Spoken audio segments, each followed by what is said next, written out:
Smash Snug. So, Samsung, am I right? They make cell phones. And you know what cell phone they made? Well, let's go back in time a bit.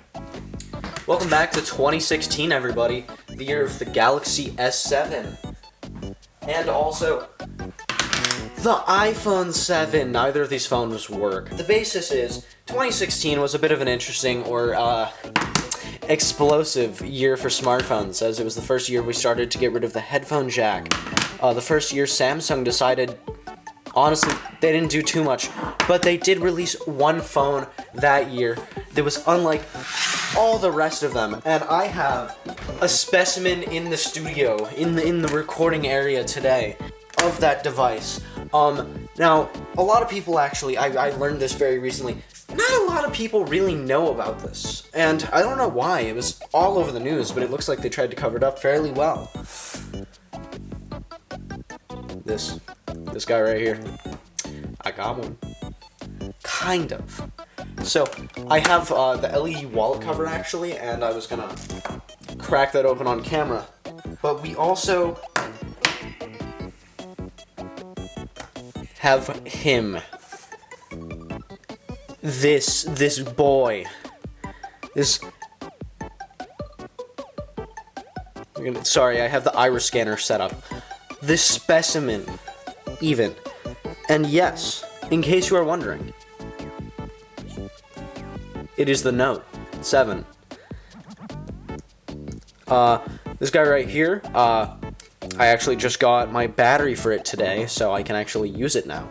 But first of all, first order of business, we're going to crack into this beautiful, unopened, sealed LED wallet cover. And I will actually be replacing my actual wallet with this. I'm going to be using this as my wallet for like a week and probably getting a lot of weird looks. So, I've been holding on to this for about a week now, waiting for all of my parts to come in so I can start shooting this video. Because obviously, a phone in a wallet cover with no battery and that doesn't work is not a very good phone. So we're going to try and keep the packaging, though, in good condition because, you know, this is a bit of a specimen. I mean, sure, a lot of people have probably more than they'll ever know what to do when it comes to, like, the amount of these. Because these are new old stock. You know, the phone was not able to sell very well before it was pulled off the shelves back in 2016. Here we go. But, you know, I have the wallet cover. Here it is. So, actually, I also have to admit something to you people. This thing doesn't have back glass because I bought it from China without the battery or back glass because you can't ship these guys with the batteries. So I'm still waiting on my back glass to come in. But we can at least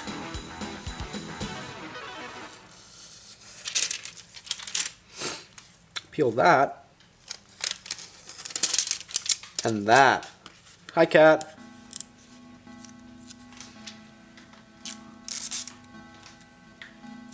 There's a cat on my desk right now. Is she coming over? No, she's going over to the window. Okay. That. And, of course, we're not the S Pen. This also has the... No, that was not very satisfying. This is also a phone that has both... Wow, so much for wallet cover. Space for one card. This phone has... This was actually Samsung's first phone with USB Type-C. And it even has a headphone jack. So, this guy is actually quite a great phone if, you know, it didn't blow up. But yeah, you can just pop them right in here. Double tap to learn how to use always on display. I don't know you, little bro.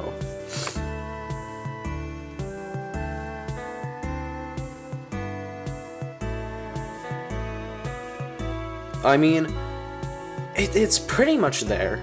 I think it needs the back glass to work and, like, detect it properly. Why is this... Oh, the quick start guide was upside down, and it showed the Spanish side. How do you work? Put phone inside. Oh, it requires the NFC antenna. This just might not work at all until I get my actual like back glass, because I think the NFC antenna has to be like properly fitted onto this. I can put my cards in this guy and put some cash in it too. I don't exactly know how this is supposed to, like, don't people carry like their identification?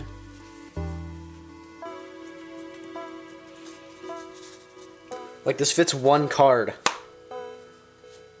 How do you put this is not the future of computing or cell phones. I can put my card. Let's see, can I even fit my ID in there?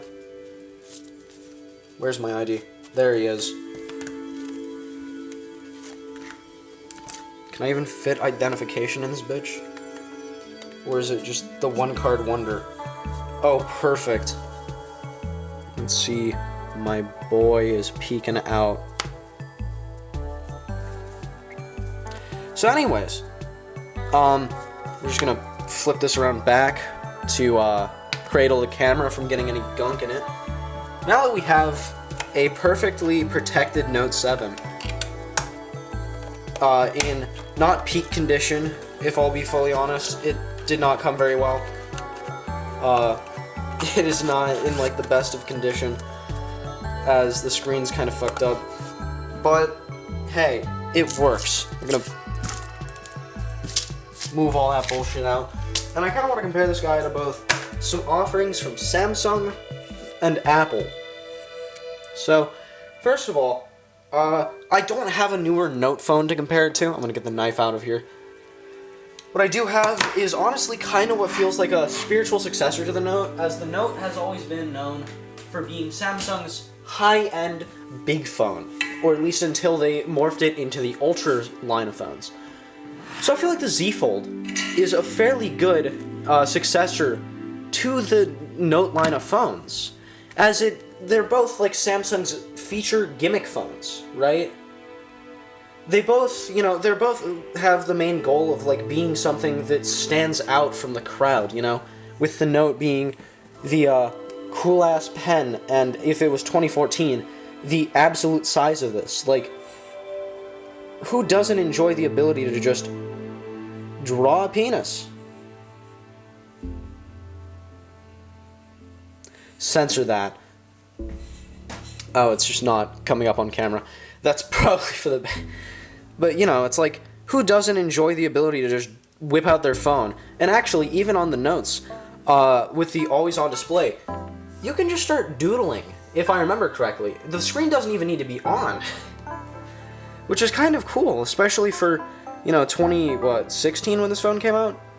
How it could just respond to the touches without the phone screen even being on.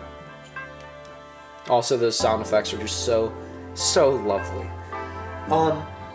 But yeah, I think the Z Fold is, or maybe even the Flip, because they're both, like, standy out products that, like, make you look different. Like, I mean, if I saw somebody whip one of these bad boys out to pick up a call, I'd be like, dude, that guy's fucking awesome. However, we can't just compare Samsung to Samsung. That's like apples to apples. So let's compare Samsungs to apples. So if I'm gonna be fully honest with you, my iPhone 7 doesn't work. This is pretty much a dummy phone. I mean, it technically powers on, but it has an iCloud account attached to it because bad logic word swap. So instead, we're gonna be comparing it to an iPhone 8, which, to be fair, is not the best comparison. But I feel like comparing a Plus to what was basically their Plus back in the day makes the most sense, and the iPhone 8 is pretty much, or this iPhone 8 Plus is pretty much just an iPhone 7 Plus. For, like, same cameras basically, the only difference is this has wireless charging and runs a 1-year newer version of iOS. This one is kind of tweaked the fuck out because I have some jailbreak tweaks running on it. We're just gonna look at it like I would a normal iPhone. Now that being said, oh no, my camera focus. No. The Note 7 here. Well, I guess, you know what? Unlock me.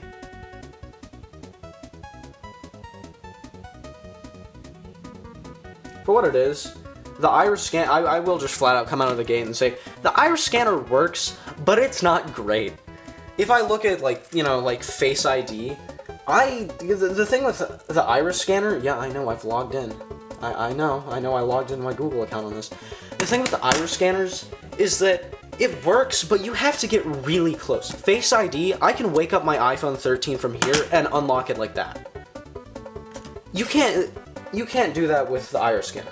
But first of all, I'm going to compare the fingerprint sensors here between the two, since they both have the same generation of Touch ID, or, you know, like the iPhone 8 and 7 are the same generation of Touch ID.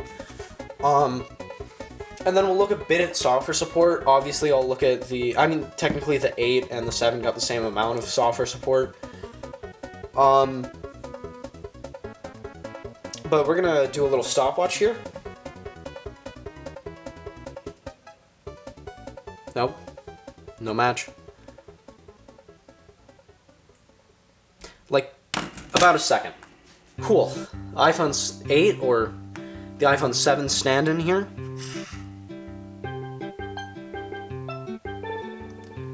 Bit of a fucky test. It's about the same. The fingerprint sensor back even then was really good. I mean, still now, I actually kind of prefer the home button one because, you know, the power button ones are a bit harder to position, especially when you have like bigger fingers. They're a bit harder to position your finger on because you have to get it there. Like, this has a case on it. This sucks. At least the home button, it's like, you know, you just put it there. Although it doesn't seem to be as accurate. Second of all, I'm gonna come out of the gate and say this. I know I haven't said this yet. This is not a Note 7. This is a Note Fan Edition. The Note 7s are a lot harder, or like an actual Note 7 is a lot harder to come across. It's the same hardware, it's the same everything. They just shipped these with better batteries that didn't blow up and sold them for like $400 in 2017. So, this isn't a perfect Note 7, but we're going to be going off the Note Fan Edition software support, since Samsung did sell these back in 2017. So, the Note 7 released with Android 6, a version that came out in 2016, the same year as this phone initially did. They supported it up until Android 9, with, actually, instead of TouchWiz, they even gave it the first version of One UI. One UI 1, Android 9. It was good software support, even for, like, then. Getting 3 major versions of Android was really good. If you look at the Galaxy S7, this is obviously the worst, probably, specimen, but hey, it technically powers on.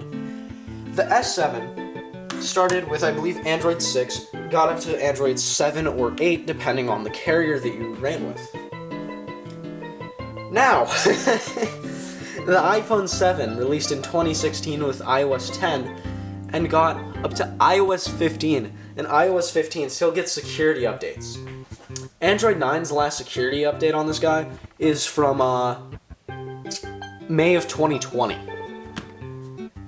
The last security update for the iPhone 7 came out, I think, a few months ago. So, technically speaking, this got about 4 years of software support. This is still going. Now, I mean, obviously, Android manufacturers up until very recent haven't really given a shit about software updates, and I mean, they still kind of don't. My Z Fold from 2020 is stuck on One UI 5. I can't go any further than that because Samsung agreed or whatever. Which, One UI 5 is still really good. I mean, I love this phone. It runs perfectly fine. But, guys, give legacy software support. Or give legacy hardware a little more support. It's not that hard. Apple does it. This iPhone is 8 years old, and it still gets a fucking security update every once in a while. This has been out of date for 4 years. There could be, you know, if people, like elderly people, like to stick back on their old hardware. My grandma still used her iPhone 6 for a while. And they don't companies don't like to support their legacy hardware for some reason, which I don't fully. I mean, like, I know why. It's because they don't want you to stay on your old phone. They'd appreciate if you upgraded to a new model every year for quite literally no reason. It's more money in their pockets. But there's no reason. This phone was $850 when it came out. Jesus. This was $850 when it came out. This was $700. This was, I believe, $699 when it came out. You can still get security updates 8 years later. This was $850 and it hasn't gotten a security update in 4 years. And if you actually have a real Note 7, it bricks itself if you try and update it so that it doesn't blow up. I don't mean to, like, rag on these companies too much. It's obviously this phone blew up, and for all that I know, as soon as I plug in my 30-watt charger into it, it's gonna blow up again. But they could try a little harder to support. I mean, obviously this is a niche model, but the S7 is an even worse example because it got 1 to 2 major Android updates. This got 5 major iOS's from 10 to 15. I mean, I could even, if we go back with the 6S Plus, this got 6 major iOS versions from iOS 9 to 15. And this is like chugging along 9 years later. I mean, this one is, once again, not a great example because it runs iOS 11. But still, alright, complaining aside, let's get back to a bit of comparisons here. So first of all, with the iPhone 8 standing in place for the iPhone 7, Apple, starting in 2016 on their plus-size phones, shipped dual camera setups. Looking over at the Note phone here, it has one, but the camera's not, like, atrocious by any means. I'll get some test photos real quick and show them in a minute. So, first of all, I'll show off the iPhone 8. I will just say, the iPhone 8's camera automatically kind of gets more points from me, or, like, more praise from me, due to the fact that, they actually, they have the better zoom lenses. But these photos are still very nice and detailed, especially for a 12-megapixel camera, This is not a great example, obviously just showing a screen to a camera. But, you can zoom in. There's a nice level of detail in the photo. Let me see if I can actually turn off some lights. There we go. There's a nice level of detail in these photos, You can really, like, once again, you can count the hairs, almost, it looks like. They're nice and bright, they're not washed out, the colors look nice, everything looks good. The screen as well looks great. And then, the Note 7. I will just come out first and say, I do think the colors are a bit more actually vivid on the Note phone. On the Samsung phone, I do believe the colors are a bit more vivid. You can, there's a bit more, like, there's a bit more saturation to the photos. They do have a bit more, like, pop to them, I guess. Once again, the detail is very much there. Once it, like, it kind of makes up, for the lack of a zoom lens, with the fact that you can just blow that up. Like, once again, it's the hair-splitting details, pun intended, on these cameras. And they both, I believe, support 4K 30 video recording. That's the wrong phone. They both support 4K 30 video. I'll give just the Note phone a video test real quick. Once again, these cameras, the camera does look really good. There's a 10-minute video recording limit on it. I mean, it looks good. It does. It looks about as good as the camera I'm shooting on right now. Of course, the camera I'm shooting on right now is a Nikon DSLR, so obviously there's a bit of, like, disconnect there. But, once again, the colors look nice. If the autofocus is good, and I'm certain the microphone is fine. Really good. There's a 10-minute video recording limit on it. I don't know what's going on with that. If I had to guess, it's probably something to do with the lack of back glass there. But, the camera works. The camera's actually aged, probably one of the best parts of this phone, like, when it comes to how well it's aged. Because obviously, nobody wants a brand new Note phone with all this bezel. Like, I do love the Edge display is also another, function which really, or like part of the phone that really hasn't aged the best. Because I think with the S20, I believe, or something like that, Samsung got rid of the Edge screen. Because, it's a dead gimmick. On the other hand, actually, I really love the fact that it even has, like, you can see here, this is such a random little tidbit, you can just whip out the pen and just start, like, doodling. I can, write, I hate this screen is not in good condition. Get bread. I mean, I love the Note phones to begin with. They're always, like, such a fun type of phone, in my opinion. Discard, I don't want that. The phone itself has aged fairly well. But really when it comes down to it, the specs of the phone then were fine, but if you compare them to a flagship from a couple years ago, like this guy, they kind of get blown out of the water. Because this guy right here, I believe this is the Exynos version because it's from Korea. It has 4 gigabytes of RAM and 64 gigabytes of storage. That was the only config that they sold it in at the time. This bad boy has 256 gigs and 12 gigs, which is the base model. Now, of course, there's a bit of a price gap. They sold the Fold for $1,600. This was $850. If we do a step down to, like, the Z Flip, which I feel like is a more, like, price-comparable device, I believe these started at $1,200, I think, for the first Z Flip model, with 8 gigs and a Snapdragon 8 something. God, I don't remember. So, I guess to test the performance a little bit, I'm going to load up some emulators onto this guy. And we're going to figure out, like, definitively how it performs nowadays. I'm not going to even attempt to throw Yuzu at it.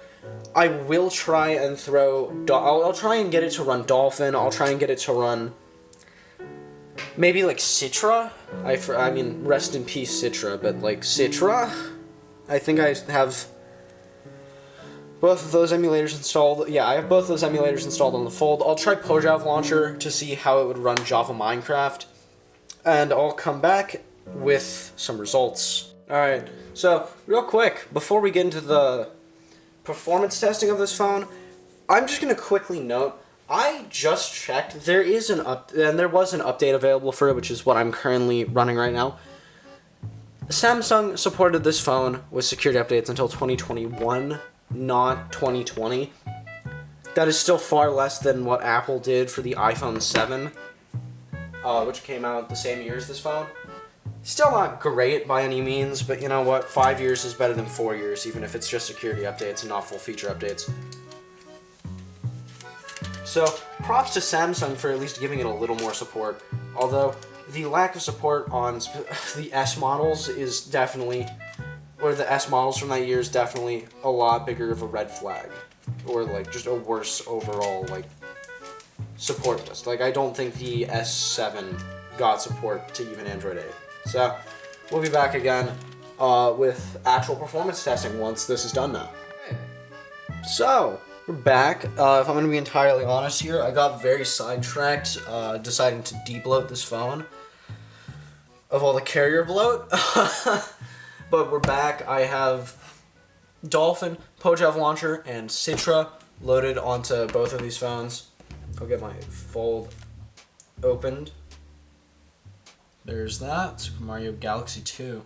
Cool! Okay. Let's start with this guy. It's also going to kind of serve as a bit of a speaker test.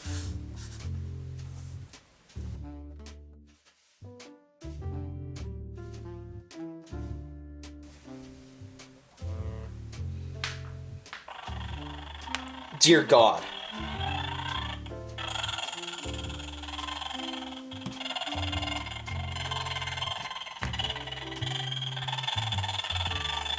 Mario, I'm sorry.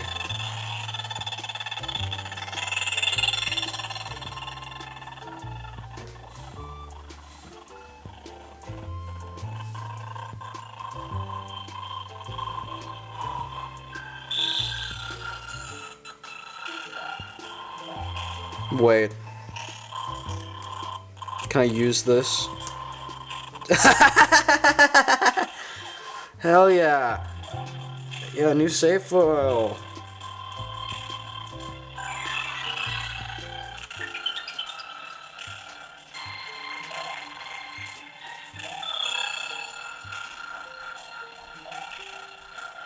Like,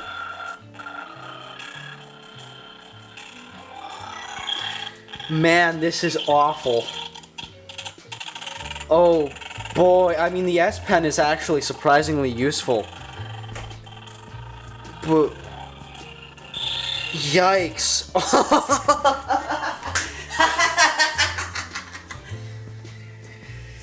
Oof. Oh my god, I don't even think I need to... I mean, I gotta get into the game now. Oh my god, it runs awful.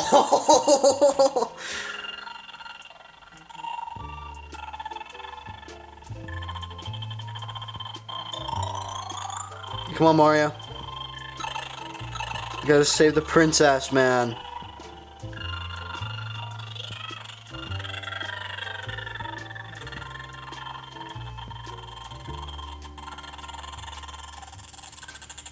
I can't watch this anymore. This hurts.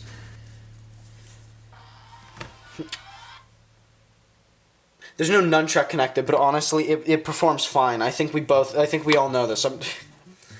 I mean, we're basically just doing that to have even more of a reason to laugh at this guy. Let's give him a fair chance. Let's give 3DS a try. The 3DS is... Good time. Okay. Dude, Street Pass? No way. No. Okay, come on. Come on. This is running a lot better. This is 45 frames per second. Come on.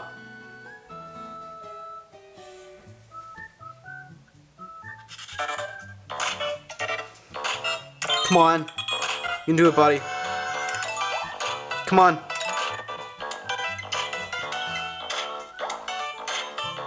File's been created. Come on.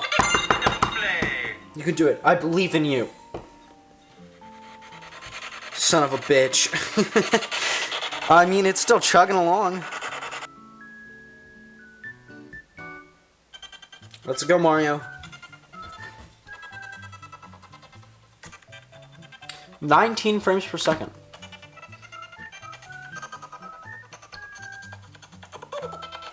Is this better or worse than Wii?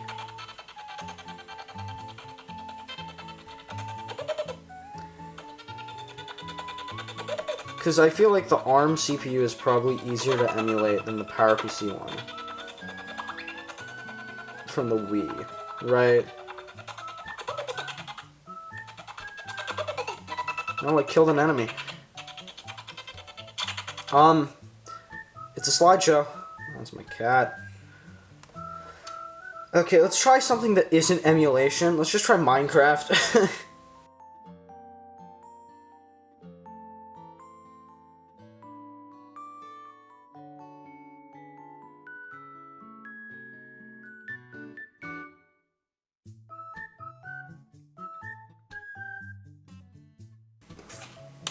So,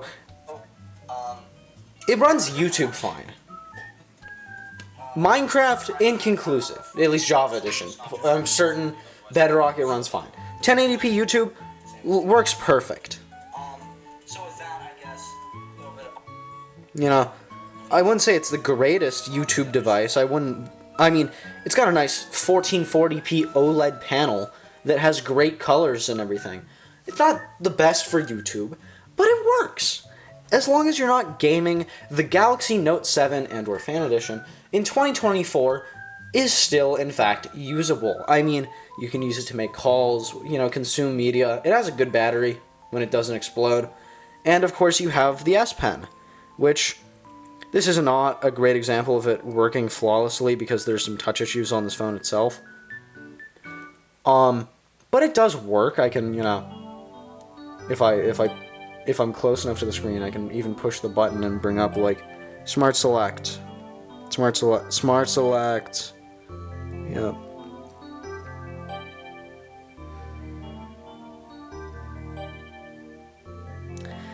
try that again. I can, you know, like use Smart Select and like, look at that. And then I can whip out the pen and start doodling to my heart's desire on it. It works. It even has some it has a good camera. You know, it's a perfectly fine phone.